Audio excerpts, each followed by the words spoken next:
అందరికీ నమస్కారం. కథ కథనం స్టోరీస్ ఆఫ్ ద సోల్కి స్వాగతం, సుస్వాగతం.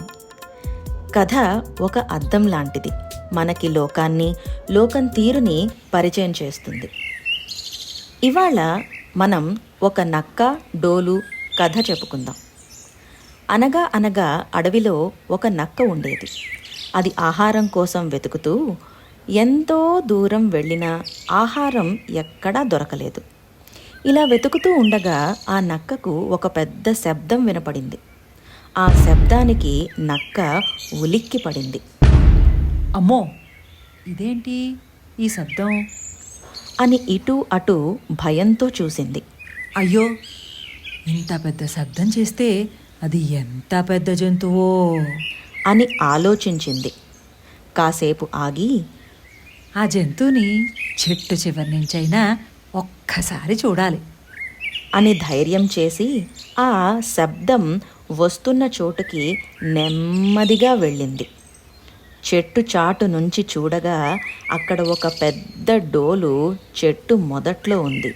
అయితే ఆ చెట్టు కొమ్మ గాలికి ఊగుతూ ఆ డోలుని తగిలి శబ్దం చేస్తోంది. అది చూసిన నక్క, అరెరే, ఇదా విషయం, నేనింకా పెద్ద జంతువు మరోటో అని కంగారు పడ్డానే అని జంకు లేకుండా ఆ డోలు దగ్గరికి వెళుతుంది. ఆ డోలుని చూసి ఆ శబ్దాన్ని విని నవ్వుకుంది. ఇక్కడ వరకు రాకపోతే ఈ డోలు విషయం తెలిసేదే కాదు. ఏదో వింత జంతువు అని భయంతో ఉండేవాణ్ణి. వచ్చి మంచి పని చేశాను అని తనలో తాను నవ్వుకుని సంతోషంగా తిరిగి తన ఆహారం వేటలో వెళ్ళిపోతుంది. ఈ కథలో నీతి ఏంటంటే, శబ్దం ఎక్కువగా ఉన్నవి పెద్దవని అనుకోవద్దు.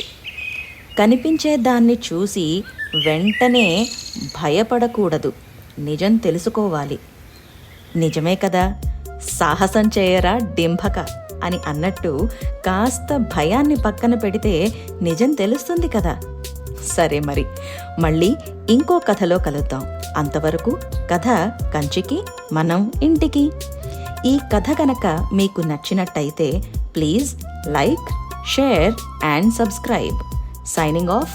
కథ కథనం స్టోరీస్ ఆఫ్ ద సోల్.